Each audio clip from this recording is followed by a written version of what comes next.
नमस्कार। आकाशवाणी से प्रस्तुत है समाचार संध्या।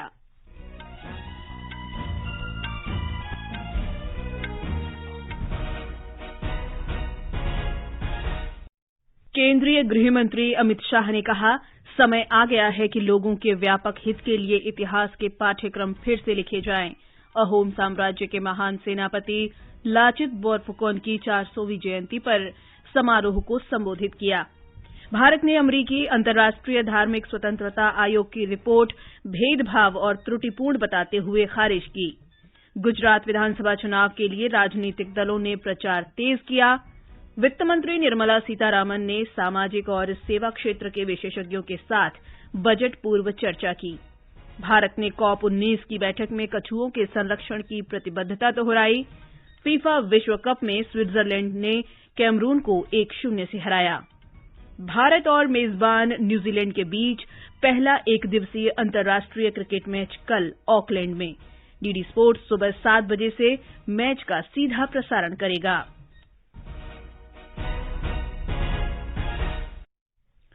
समाचार संध्या के साथ मैं जागृति शर्मा।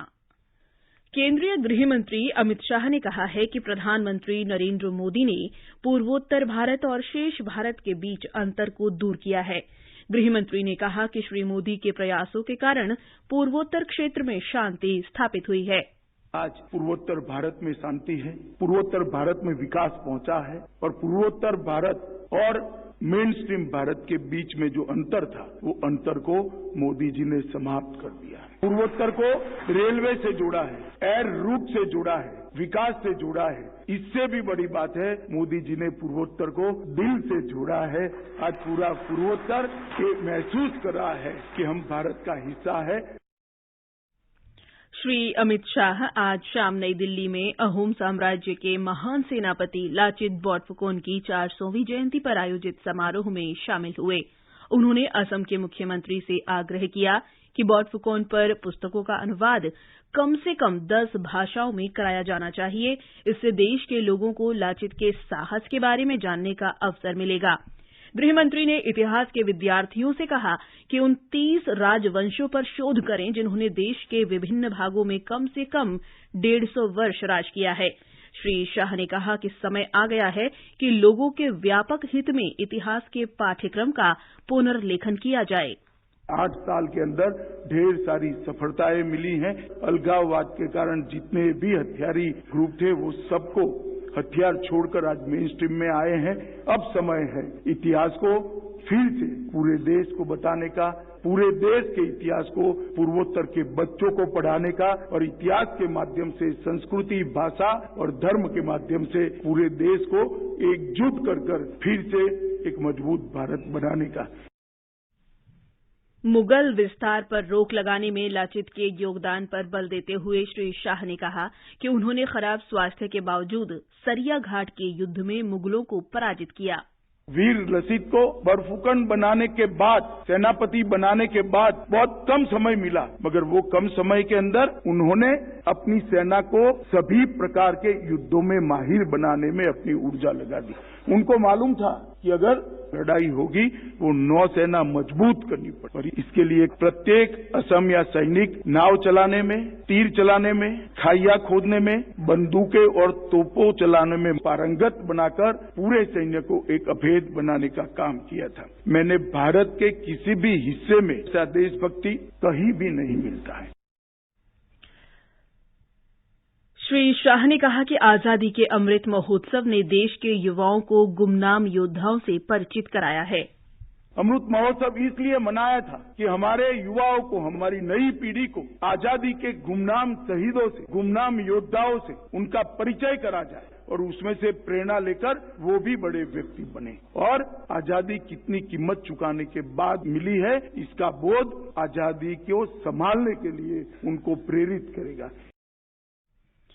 गृह मंत्री ने बोरफुकन पर डॉक्यूमेंट्री का भी उद्घाटन किया। इस अवसर पर केंद्रीय आयुष मंत्री सर्बानंद सोनोवाल ने कहा कि देश के सभी लोगों को इस पहल के जरिए लाचित बोरफुकन के बारे में जानने का अवसर मिलेगा। असम के मुख्यमंत्री हिमंत बिस्वा शर्मा ने राज्य के लोगों से महान योद्धा के सम्मान में आज रात मिट्टी के दीपक प्रज्वलित करने का आग्रह किया। ये समाचार हमारी वेबसाइट newsonair.com/hindi और हमारे mobile app news on AIR पर भी उपलब्ध हैं। अपने बिजनेस को बढ़ाने के लिए लीजिए आकाशवाणी का सहयोग और दीजिए उसे बुलंदियों के पंख। आपका बिजनेस लोकल है या राष्ट्रीय, आकाशवाणी देती है उपभोक्ताओं तक पहुंचने का हर विकल्प। और अब तो आप घर, दफ्तर या दुकान पर बैठे बैठे कर सकते हैं आकाशवाणी के किसी भी केंद्र के लिए विज्ञापनों की बुकिंग। आकाशवाणी के विभिन्न चैनलों पर विज्ञापन देना सुलभ और सस्ता। बुकिंग है तो संपर्क करें 8700014242 पर। 8700014242। समाचार संध्या में आपका फिर स्वागत है। भारत ने अमरीकी अंतर्राष्ट्रीय धार्मिक स्वतंत्रता आयोग की रिपोर्ट भेदभाव और त्रुटिपूर्ण बताते हुए खारिज कर दी है। मंगलवार को आयोग की रिपोर्ट में दावा किया गया था कि भारत में धार्मिक स्वतंत्रता और मानवाधिकार खतरे में है। विदेश मंत्रालय के प्रवक्ता अरिंदम बागची ने कहा है कि आयोग का ये अवलोकन पूर्वाग्रह और विशेष एजेंडे से प्रेरित है। यूएससीआईआर द्वारा भारत के बारे में ये पक्षपाती और गलत टिप्पणियों को देखा है। हमने तथ्यों को लगातार गलत तरीके से पेश करने की उनकी ये प्रवृत्ति है। उनके पिछले रिकॉर्ड को देखते हुए हमें ये देखकर आश्चर्य नहीं होता है कि यूएससीआईआर ने अपने ये जो प्रेजुडिसेस हैं निर्देशित है और उनकी ये मोटिवेटेड एजेंडा पर चलता है, जिसकी उनका जो अपना क्रेडिबिलिटी है उस पर हमें सवाल उठता है। गुजरात में विधानसभा चुनाव जैसे जैसे नजदीक आते जा रहे हैं, राजनीतिक दलों ने प्रचार और तेज कर दिया है। भारतीय जनता पार्टी के वरिष्ठ नेता और प्रधानमंत्री नरेंद्र मोदी ने आज उत्तर पालनपुर, मोडासा, दहेगाम और बावला में चुनाव रैलियों को संबोधित किया। श्री मोदी ने कहा कि भाजपा ने गुजरात को वैश्विक मानकों के अनुरूप आधुनिक, समृद्ध और विकसित राज्य बनाने का संकल्प लिया है। उन्होंने आदिवासियों, गरीबों और वंचितों सहित समाज के सभी वर्गों को सशक्त बनाने की भाजपा की प्रतिबद्धता दोहराई। उधर कांग्रेस नेता मुकुल वासनिक, पंजाब कांग्रेस के प्रदेश अध्यक्ष अमरिंदर सिंह राजा और राष्ट्रीय प्रवक्ता आलोक शर्मा ने सूरत और अहमदाबाद में स्वास्थ्य और बेरोजगारी सहित कई मुद्दों पर भाजपा और आम आदमी पार्टी की आलोचना की। उधर आम आदमी पार्टी के स्टार प्रचारक भगवंत मान ने मध्य गुजरात में रोड शो किया। हमारे संवाददाता ने बताया है कि राजनीतिक दल मतदाताओं तक पहुंच बनाने के लिए तरह तरह के तरीके अपना रहे हैं। सत्तारूढ़ भाजपा अपने विकास के एजेंडे को मतदाताओं तक ले जाने के लिए जनसभाओं के साथ घर घर जाकर प्रचार करने पर जोर दे रही है। पार्टी के कार्यकर्ता मतदाताओं से सीधे संपर्क कर रहे हैं। भाजपा ने हर विधानसभा के लिए प्रचार की विशेष रणनीति बनाई है। दूसरी ओर कांग्रेस पार्टी मतदाताओं तक पहुंचने के लिए मुख्य रूप से संवाददाता सम्मेलन और स्थानीय स्तर की बैठकों पर निर्भर है। वहीं आम आदमी पार्टी रोड शो कर रही है। पार्टी कार्यकर्ता नुक्कड़ सभा और वाहन रैली भी कर रहे हैं। अहमदाबाद से अपर्णा खूंट के साथ जितेंद्र द्विवेदी, आकाशवाणी समाचार, अंकलेश्वर। वित्त मंत्री निर्मला सीतारामन ने आज स्वास्थ्य, शिक्षा, ग्रामीण विकास, जल और स्वच्छता सहित सामाजिक क्षेत्र के विशेषज्ञों के साथ बजट पूर्व परामर्श बैठक की अध्यक्षता की। बैठक में वित्त राज्य मंत्री पंकज चौधरी और डॉ भागवत कराड़ भी शामिल हुए। इससे पहले वित्त मंत्री ने नई दिल्ली में सेवाओं और व्यापार के विशेषज्ञों के साथ बजट पूर्व परामर्श बैठक की अध्यक्षता की।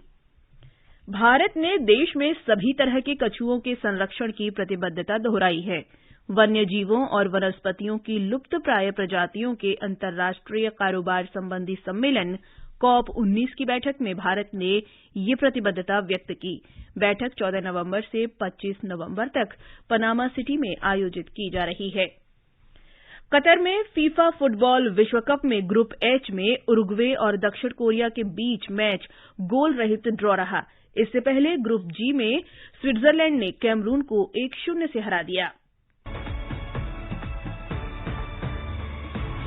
विश्व में 15वें नंबर की स्विट्जरलैंड को 43वें स्थान पर मौजूद कैमरून ने जबरदस्त टक्कर दी। बेहद रोमांच से भरे इस मुकाबले में कैमरून ने आक्रामक खेल दिखाया और पहले हाफ में 5 बार गोल करने का प्रयास किया और 2 दमदार शॉट भी लगाए, लेकिन स्विट्जरलैंड ने सारे प्रयास विफल किए। पहले हाफ में दोनों ही टीमें कोई गोल नहीं कर पाई। दूसरे हाफ में स्विट्जरलैंड के ब्रील एम्बोलो ने 48वें मिनट में गोल कर अपनी टीम को निर्णायक बढ़त दिला दी। फुटबॉल प्रेमियों को आज रात 2 बड़े मुकाबले देखने को मिलेंगे। ग्रुप एच में रात 9:30 बजे क्रिस्टियानो रोनाल्डो की अगुवाई में पुर्तगाल का सामना घाना से होगा। ग्रुप जी में देर रात 12:30 बजे शीर्ष वरीयता प्राप्त ब्राजील की टीम का सामना सर्बिया से होगा। नेमार की अगुवाई में ब्राजील की बेहद युवा टीम मैदान पर उतरेगी। आकाशवाणी समाचार के लिए शशांक कुमार।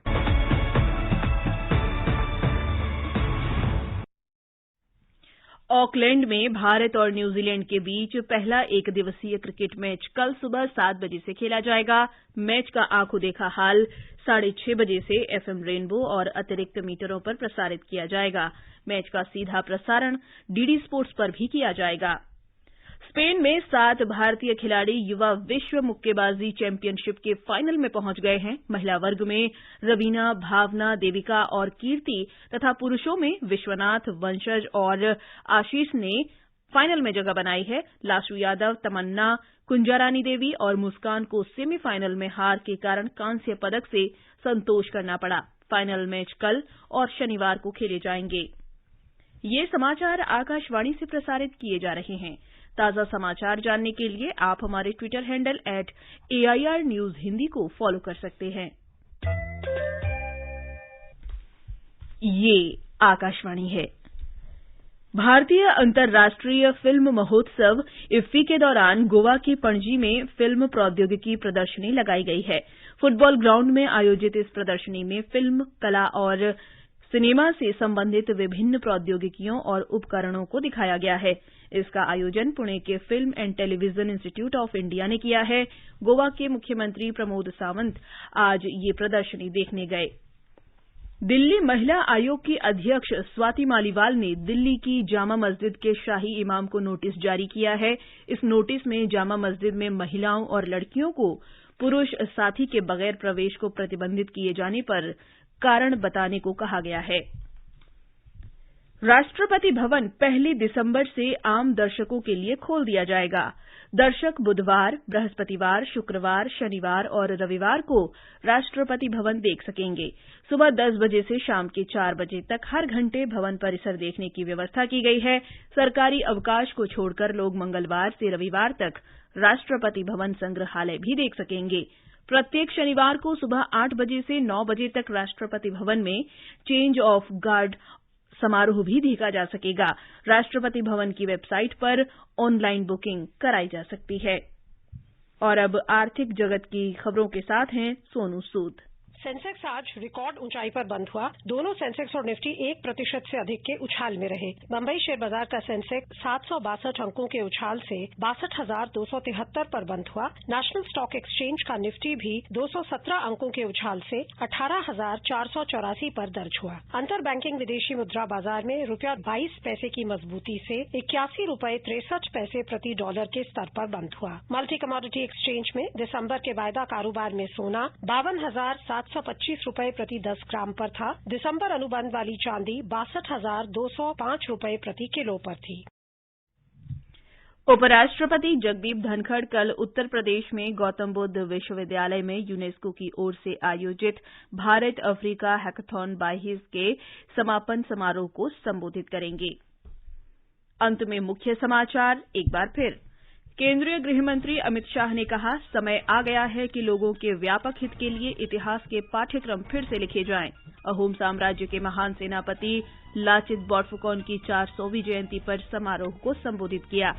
भारत ने अमरीकी अंतर्राष्ट्रीय धार्मिक स्वतंत्रता आयोग की रिपोर्ट भेदभाव और त्रुटिपूर्ण बताते हुए खारिज की।